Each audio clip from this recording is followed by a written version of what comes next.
Recent గా మీరు observe చేస్తే స్మార్ట్ ఫోన్ ప్రైజెస్ అన్ని తెగ పెరిగిపోతున్నాయి. లాస్ట్ టైం OnePlus 13 తో కంపేర్ చేస్తే OnePlus 15 3,000 రూపాయలు ప్రైస్ పెంచారు. iQOO 15 అయితే మరీ దారుణం 18,000 రూపాయలు ప్రైస్ పెంచారు. అండ్ రియల్మీ కూడా, రియల్మీకి 70,000 రూపాయల పైన మార్కెట్ ఉండదు అని రియల్మీకి క్లారిటీ ఉన్నా గానీ రీసెంట్ గా లాంచ్ అయిన రియల్మీ GT8 Pro 73,000 రూపాయలు ప్రైస్ పెట్టారు. ఇవి ఫ్లాగ్షిప్ ఫోన్స్ అనే కాదు, మిడ్ రేంజ్ ఫోన్స్ లో కూడా నెక్స్ట్ డిసెంబర్ 17వ తారీఖు రాబోయే OnePlus 15R ప్రైస్ కూడా పెరుగుతుంది. అండ్ ఈవెన్ 20,000 రూపాయల్లో 15,000 రూపాయల్లో వచ్చే ఫోన్స్ ప్రైసెస్ కూడా పెరుగుతాయి. లేదా ఒకవేళ వాటి నెక్స్ట్ మోడల్స్ సేమ్ ప్రైస్ లో వచ్చినా గానీ లాస్ట్ జనరేషన్ తో కంపేర్ చేస్తే పెద్ద అప్గ్రేడ్స్ ఏమి ఉండవు. ఫర్ ఎగ్జాంపుల్ మీకు క్లారిటీ ఇవ్వాలంటే నిన్నే రియల్మీ P4X మీద వీడియో చేసాం. 16,000 రూపాయలు ప్రైస్ పెట్టారు. అదే 16,000 రూపాయలకి లాస్ట్ ఇయర్ అయితే AMOLED display IP68-69 complete water resistant rating తోటి ఫోన్స్ తీసుకొచ్చేవాళ్ళు. బట్ ఇప్పుడు 16,000 రూపాయలు పెట్టినా గానీ AMOLED డిస్ప్లే మిస్ చేశారు. IPS డిస్ప్లే మాత్రమే తీసుకొని వచ్చారు. అండ్ IP రేటింగ్ కూడా ఓన్లీ IP64 మాత్రమే తీసుకొని వచ్చారు. సో నెక్స్ట్ రాబోయే మిడ్ రేంజ్ ఫోన్స్ కూడా ఎయిదర్ అయితే ప్రైస్ పెరుగుతాయి, లేదంటే ఒకవేళ అదే ప్రైస్ లో లాంచ్ అయితే స్పెక్స్ పరంగా డిప్రిషియేట్ అవుతాయి. వీటన్నిటికి రీజన్ మీకు తెలిసిందే,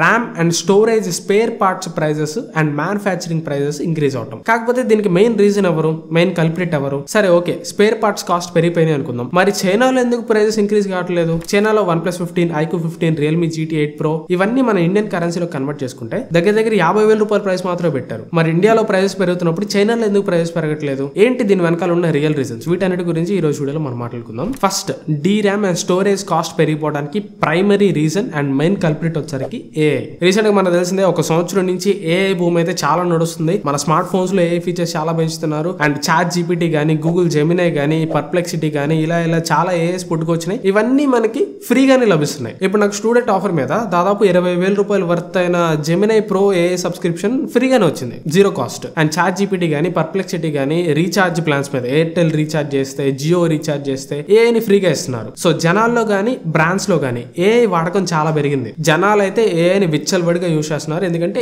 AI ఇస్ ఫ్రీ. సో ఇలా యూస్ చేయడం వల్ల AI కంపెనీస్ కి ప్రాఫిట్. మనందరి డేటా వాళ్ళ దగ్గరికి వెళ్ళింది, AI ఆపరేషన్ స్మూత్ గా రన్ అవుతాయి. కాకపోతే మనం వాడే డేటా మొత్తం వాళ్ళు స్టోర్ చేసుకోవాలంటే డేటా సెంటర్స్ కావాలి. సో ఇప్పుడు ప్రెసెంట్ ఉన్న AI మోడల్స్ అన్ని డేటా సెంటర్స్ ని ఎక్స్పాండ్ చేయడంలో అండ్ కొత్త డేటా సెంటర్స్ ని స్టార్ట్ చేయడానికి మేజర్ కాన్సన్ట్రేషన్ చూపిస్తున్నాయి. సో డేటా సెంటర్ స్టార్ట్ చేయాలంటే ఆ డేటా సెంటర్స్ లో సర్వర్స్ ఉండాలి. సో డేటా సెంటర్స్ అంటే స్టోరేజ్ సర్వర్స్. మనం ఏదైతే AI యూస్ చేస్తామో ఆ ఇన్ఫర్మేషన్ మొత్తం అక్కడ స్టోర్ చేసుకొని కొత్త AI మోడల్స్ ని ట్రైన్ చేసి ఆ AI మోడల్స్ ని ఆ సర్వర్స్ నుంచి రన్ చేయడానికి డేటా సెంటర్స్ స్టార్ట్ చేస్తారు. ఆ డేటా సెంటర్స్ కి మెయిన్లీ కావాల్సింది ఏంటి? స్టోరేజ్. సో కొత్తగా AI సెంటర్స్ చాలా పెడుతున్నారు కాబట్టి ఈ AI కంపెనీస్ అన్ని కూడా స్టోరేజెస్ ని ప్రొఫెషనల్ లెవెల్లో చెప్పాలంటే NAND మెమరీ, NAND మెమరీ అంటారు. ఈ NAND మెమరీ నార్మల్ గా మన SSD లో గానీ, ఫోన్స్ లో గానీ, ల్యాప్టాప్స్ లో గానీ ఎక్కడైతే స్టోరేజ్, మన ఇంటర్నల్ స్టోరేజ్ ఉంటుంది కదా, 1 TB గానీ 2 TB గానీ, ఆ స్టోరేజ్ యూస్ చేసే దగ్గర ఈ NAND మెమరీ ఉంటది. ఈ NAND మెమరీ మొత్తం కూడా బల్క్ లో AI కంపెనీస్ అన్ని ఆర్డర్ చేస్తున్నాయి. సో మనకి కన్స్యూమర్ లెవెల్లో ఇప్పుడు ఈ ఫోన్స్ గానీ, ల్యాప్టాప్స్ గానీ ఇవన్నీ కొద్దిగా కన్స్యూమర్ లెవెల్ అనుకోవచ్చు.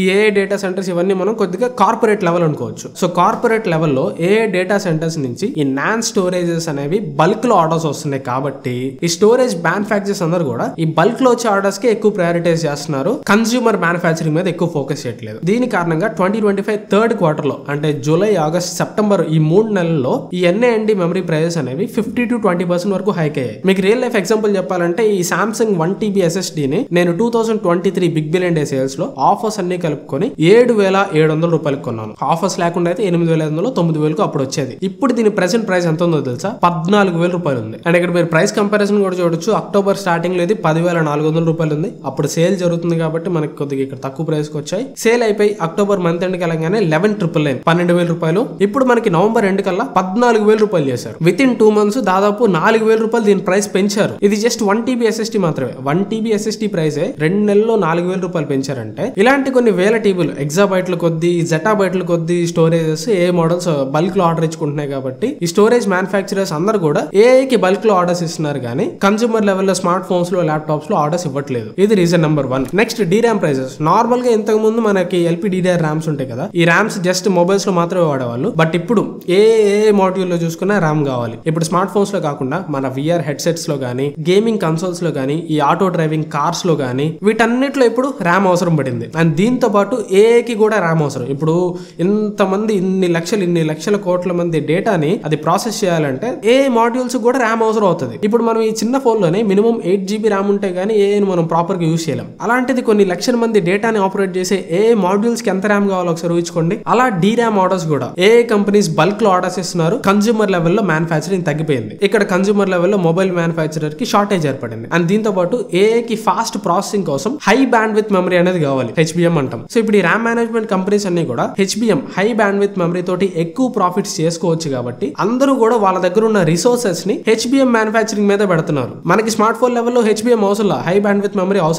జనరల్ కన్స్యూమర్ లెవెల్ మెమరీ సరిపోయింది. సో ఈ కన్స్యూమర్ లెవెల్ మెమరీని మ్యానుఫ్యాక్చర్ చేయడానికి ఇప్పుడు మనకి తక్కువ రిసోర్సెస్ ఉన్నాయి. ఉన్న రిసోర్సెస్ అన్ని హెచ్బిఎం మీద కాన్సన్ట్రేట్ చేస్తున్నాయి. దాని వల్ల DRAM ప్రైజెస్ పెరిగిపోయినాయి. ఇది మెయిన్ కల్ప్రిట్ అని చెప్పాలి. ఈ DRAMs గానీ NAND స్టోరేజెస్ గానీ ఎక్కువ ఏఐ కంపెనీస్ బల్క్ లో ఆర్డర్ ఇస్తున్నాయి కాబట్టి మనకి కన్స్యూమర్ లెవెల్లో దొరకట్లేదు. ఇక్కడ ఒక షార్టేజ్ ఏర్పడింది. ఇది main reason storage components prices పెరిగిపోవడానికి. అండ్ ఇంకో రీజన్ కూడా ఉంది. ఇది స్పెసిఫిక్ గా మొబైల్స్ కి మాత్రమే వర్తిస్తుంది. ఈ మొబైల్స్ లో ఇప్పుడు ఏఐని ప్రాపర్ గా హ్యాండిల్ చేయాలంటే ప్రాసెసర్ లో న్యూరల్ ప్రాసెసింగ్ యూనిట్ అనేది చాలా ఇంపార్టెంట్. సంవత్సరానికి న్యూరల్ ప్రాసెసింగ్ యూనిట్ స్ట్రెంత్ అనేది మన వాళ్ళు పెంచుకుంటూ పోతున్నారు. సో ఈసారి లేటెస్ట్ గా వచ్చిన ప్రాసెస్ 88 Gen 5 గానీ Dimensity 9500 గానీ వీటిలో NPU కూడా latest and strong NPUs use చేశారు. వాటికి వాళ్ళకి కొద్దిగా ఖర్చు అయింది. సో అందుకని చిప్ కాస్ట్ కూడా పెంచారు, ప్రాసెసర్ కాస్ట్ కూడా పెరిగిపోయినాయి. అది ఇంకో రీజన్ అని చెప్పాలి. అండ్ నెక్స్ట్ రీజన్ లోకి వెళ్ళబోయే ముందు ఇక్కడ దాకా మీరు వీడియోని చూసారంటే ఖచ్చితంగా మీకు వీడియో నచ్చింది అనుకుంటున్నాను. వీడియో నచ్చితే ఖచ్చితంగా లైక్ చేయండి. అండ్ ఈ వీడియో ద్వారా ఫస్ట్ టైం మీరు మన ఛానల్ కి వచ్చినా లేదా ఛానల్ రెగ్యులర్ గా చూస్తూ ఇప్పటివరకు సబ్స్క్రైబ్ చేసుకోకపోయినా సబ్స్క్రైబ్ చేసుకొని సపోర్ట్ చేయడానికి ట్రై చేయండి. మనకి ఇంకా ఈ నెలలో దాదాపు ఒక 20 రోజులు ఉన్నాయి. ఈ 20 రోజుల్లో మనం 150K సబ్స్క్రైబర్స్ రీచ్ అవ్వాలనుకుంటున్నాం. స్టిల్ ఇంకా మనకి 2300 దాకా సబ్స్క్రైబర్స్ కావాలి. మీరు సపోర్ట్ చేస్తే అది పెద్ద టార్గెట్ కాదు. ఈ 2 లోపు 150K రీచ్ అయిపోవచ్చు. సో కంటెంట్ లో ఏ మాత్రం వర్తుంది అనిపించినా ఖచ్చితంగా సబ్స్క్రైబ్ చేసుకుని సపోర్ట్ చేయడానికి ట్రై చేయండి. అండ్ నాలుగో రీజన్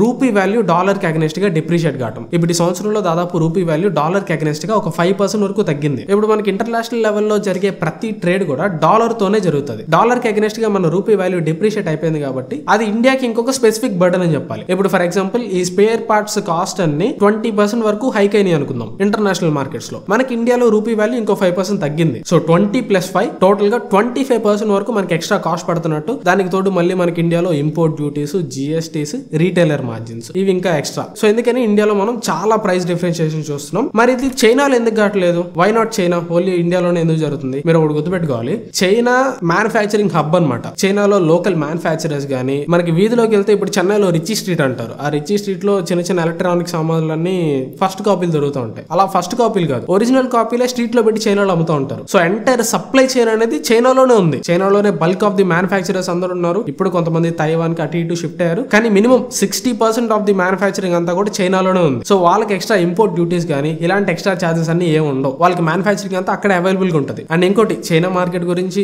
నేను ఏదో పెద్ద చూసిన మాట్లాడిన కానీ ఇండియాలో ప్రాఫిట్ మార్జిన్స్ ఎక్కువ. బ్రాండ్స్ ఇండియాలో ప్రాఫిట్ మార్జిన్స్ చాలా తీసుకుంటాయి. బట్ చైనాలో ప్రాఫిట్ మార్జిన్స్ చాలా తక్కువ ఉంటాయి. ఎందుకంటే చైనా అనేది one of the most competitive market. ఇప్పుడు ఈ కాలంలో హువావే గానీ, హానర్ గానీ, షామీ గానీ ఇండియాలో అసలు కనిపించట్లేదు. కానీ చైనాలో అవి టాప్ బ్రాండ్స్. హువావేకి అయితే చైనాలో అసలు తిరగలేదు. అండ్ షామీకి అయితే షామీ 17 Pro చైనాలో అసలు దొరకను కూడా దొరకట్లా. సో చైనా కాంపిటేటివ్ మార్కెట్ కాబట్టి చైనాలో ఏ బ్రాండ్ కూడా ప్రైస్ ఎక్కువ పెట్టడానికి డేర్ చేయదు. ప్రైస్ పెంచారంటే వాళ్ళకి వేరే ఆప్షన్స్ ఉంటాయి, మనకి వేరే ఆప్షన్స్ లేవు. ఇప్పుడు OnePlus 15, iQOO 15 ప్రైస్ పెంచారు. 70,000 రూపాయల దగ్గర మనకి ఏ ఆప్షన్స్ ఉన్నాయి? ఏం లేవు. అదే చైనాలో ఇన్ని ఆప్షన్స్ ఉంటాయి. అందుకే వాళ్ళు ప్రాఫిట్ మార్జిన్స్ తక్కువ పెట్టుకొని తక్కువ ప్రైస్ లో కాంపిటేటివ్ ప్రైస్ లో తేడానికి ట్రై చేస్తారు. మనకి ఇండియన్ మార్కెట్ లో కాంపిటేటివ్ ప్రైస్ లో తయారు ఎంత పెట్టినా కానీ వీళ్ళు కొంటారులే, వీళ్ళకి వేరే ఆల్టర్నేటివ్స్ లేవు అని బ్రాండ్స్ ఒక లీనియన్స్ తీసుకున్నాయని కూడా చెప్పాలి. కాకపోతే ఇది అన్నిట్లోకి లీస్ట్ రీజన్ అండి. ప్రైమరీ రీజన్ అయితే ఇది కాదు. ప్రైమరీ రీజన్స్ ముందు చెప్పుకున్నాం కదా, DRAM, NAND స్టోరేజ్ ప్రైజెస్ పెరగటం, NPU వల్ల చిప్ సెట్ ప్రైజెస్ పెరగటం అండ్ రూపీ వాల్యూ డిప్రిషియేట్ కావటం. ఈ 4 మెయిన్ రీజన్స్ అని చెప్పుకోవచ్చు. దీని అంతటికి మెయిన్ కారణం ఎవరంటే ఆర్టిఫిషియల్ ఇంటెలిజెన్స్. ఇప్పుడు మనం అనుకుంటాం కదా ఫ్రీగా ఏ యూస్ చేస్తున్నాం అని. నిజంగా మనం ఫ్రీగా ఏ యూస్ చేయట్లేదు. మనం ఫ్రీగా ఏ బల్క్ లో యూస్ చేయడం వల్ల దేంట్లో అయితే ఏ మనం యూస్ చేస్తామో వాటి కాస్ట్ పెరిగిపోతుంది. ఇప్పుడు మనం ల్యాప్టాప్స్, ఫోన్స్ లోనే కదా ఏ యూస్ చేసేది. సో ఏ వీటిలో ఫ్రీగానే వస్తుంది, కానీ వీటి కాస్ట్ మనం ఎక్స్ట్రా పే చేస్తున్నాం. సో ఏ ఫ్రీ అనుకుంటే ఏ ఫ్రీ కాదు. ఏ వల్లే మన ల్యాప్టాప్స్ కానీ, మొబైల్ ఫోన్స్ కానీ లేదా వేరే వేరే ఎలక్ట్రానిక్స్ కాస్ట్ కానీ పెరిగిపోతుంది. మరి ఈ ప్రైజెస్ ఎప్పటి వరకు పెరుగుతాయి? ఈ ఏ రెవల్యూషన్ ఒక పాజ్, ఒక స్టాగ్నెట్ పొజిషన్ లోకి వచ్చేంత వరకు ఈ ప్రైస్ ఇంతే పెరుగుతూనే ఉంటుంది. ఇప్పుడు ఏ ఇలా వెళ్తుంది, ఇలా ఒక పాయింట్ లో ఆగేంత వరకు ఈ ప్రైజెస్ అనేవి ఇంతే పెరుగుతూనే ఉంటాయి. వన్స్ ఏఐ మాడ్యూల్స్ అన్ని ఒక సఫిషియెంట్ డేటా సెంటర్స్ ఇవన్నీ ప్రాపర్ గా సెట్ చేసుకొని వాటి డిమాండ్ తగ్గిన తర్వాత మాత్రమే ప్రైజెస్ అనేవి మళ్ళీ తగ్గుతాయి. అప్పుడు దాకా తగ్గవు. దీనికి దాదాపు ఒక 2 ఏళ్ళు పక్కా టైం పట్టింది. కొన్ని ఆర్టికల్స్ ప్రకారం 2027 దాకా అంటున్నారు. మేబీ నేను అనుకుంటున్న దాని ప్రకారం 2028 వరకు ఇంతేనో తెలియదు. సో ఇక్కడ నా సజెషన్ ఏంటంటే, ఒకవేళ మీరు ఏదైనా మొబైల్స్ ఇప్పుడే తీసుకోవాలనుకుంటే తీసుకోండి. ఎందుకంటే ఆల్రెడీ ఎగ్జిస్టింగ్ మొబైల్ ప్రైజెస్ కూడా పెంచుతున్నారు. లాస్ట్ వీక్ లో iQOO వాళ్ళు పెంచారు. iQOO Neo 10 31,999 కి బేస్ మోడల్ ఉండేది, ఇప్పుడు 34,999 చేశారు. అండ్ ఇప్పుడు iPhone 17 కూడా, అంటే నా చేతిలో ఉంది 17 Pro అండి. iPhone 17 లాంచ్ చేయడం 83,000 రూపాయలకు లాంచ్ చేశారు. ఇప్పుడు అసలు స్టాక్ లోనే లేదు iPhone 17, ఎక్కడ స్టాక్ లో లేదు. అండ్ ప్రైస్ అయితే ఖచ్చితంగా పెంచుతారంట, 89,999 కి చేస్తారంట. సో ఒకవేళ మీరు కానీ ఏదైనా మొబైల్ తీసుకోవాలనుకుంటున్నారు, మీరు వాడుతున్న మొబైల్ ఆల్రెడీ ఒక 2 to 3 years ఓల్డ్ అయిపోయింది, కొత్త మొబైల్ తీసుకోవాలనుకుంటే ఇప్పుడే తీసుకోండి. ఈ జనవరిలోనో డిసెంబర్లోనో ఇయర్ ఎండ్ సేల్స్ జరుగుతాయి కదా, ఆ సేల్స్ లో తీసుకోండి. యాక్చువల్లీ చెప్పాలంటే మీరు పెద్ద ఆపర్చునిటీని మిస్ చేశారు. మొన్న BBD సేల్స్ లో చాలా తక్కువకు వచ్చినాయి, అప్పుడే తీసుకొని ఉంటే కొద్దిగా మీకు డబ్బులు సేవ్ అయ్యి ఉండేవి. బట్ ఇప్పుడు ఫ్యూచర్ లో రాబోయే మొబైల్ ప్రైస్ అయితే చాలా వరకు పెంచుతారు. అండ్ ఆల్రెడీ ఎగ్జిస్టింగ్ ఉన్న మొబైల్స్ కూడా పెంచుతారు. అండ్ ఐఫోన్స్, ఒకవేళ మీరు కానీ iPhone 17 సిరీస్ లో iPhone 17 అయినా, 17 Pro అయినా, 17 Pro Max అయినా, ఈ మూడిట్లో ఏది తీసుకోవాలనుకున్నా కానీ 130,000, 140,000 రూపాయలకి ఇప్పుడే తీసుకోండి. నెక్స్ట్ iPhone 18 సిరీస్ చాలా వరకు ప్రైస్ పెంచుతారు. iPhone 17 Pro Max మొన్న 145,000 పెట్టారు, రేపు iPhone 18 Pro Max 165,000 పెట్టినా మనం ఆశ్చర్యపోవాల్సిన అవసరం లేదు. సో ఇది ఓవరాల్ గా నా వీడియో అయితే. ఈ వీడియో మీకు ఎంత కొంత యూస్ఫుల్ అనుకుంటున్నాను. వీడియో మీద ఖచ్చితంగా లైక్ చేయండి. అండ్ మీరేమనుకుంటున్నారు ఈ ప్రైస్ హైక్స్ గురించి అనేది నాకు కింద కామెంట్స్ లో చెప్పండి. అండ్ కామెంట్స్ పక్కనే హైప్ బటన్ ఒకటి ఉంటుంది, వీలైతే వీడియోని హైప్ చేయండి. ఇట్లాంటి ఇన్ఫర్మేటివ్ టాపిక్స్ ఎవరు షేర్ చేయరు, ఇలాంటి వాటికి కొద్దిగా వ్యూస్ వస్తే నాకు కూడా కొద్దిగా బూస్టింగ్ గా ఉంటుంది. అందుకే మీరు వీడియోని కొద్దిగా హైప్ చేశారంటే అది షేర్ చేసిన దాంతో సమానం. యూట్యూబ్ ఈ వీడియోని ఇంకా మాన్యువల్ గా జనాలకు పుష్ చేస్తుంది. అండ్ ఈ వీడియో ద్వారా ఫస్ట్ టైం మీరు మన ఛానల్ కి వచ్చినా, లేదా ఛానల్ ఎప్పటి నుంచో చూస్తే ఇంకా సబ్స్క్రైబ్ చేసుకోపోయినా సబ్స్క్రైబ్ చేసుకుని సపోర్ట్ చేయడానికి ట్రై చేయండి. మీరు సబ్స్క్రైబ్ చేసి సపోర్ట్ చేసే కొద్దీ నా నుంచి వీలైనంత బెస్ట్ కంటెంట్ మీకు ఇస్తాను. Thanks for watching. మన నెక్స్ట్ వీడియోలో కలుస్తాను. Bye bye.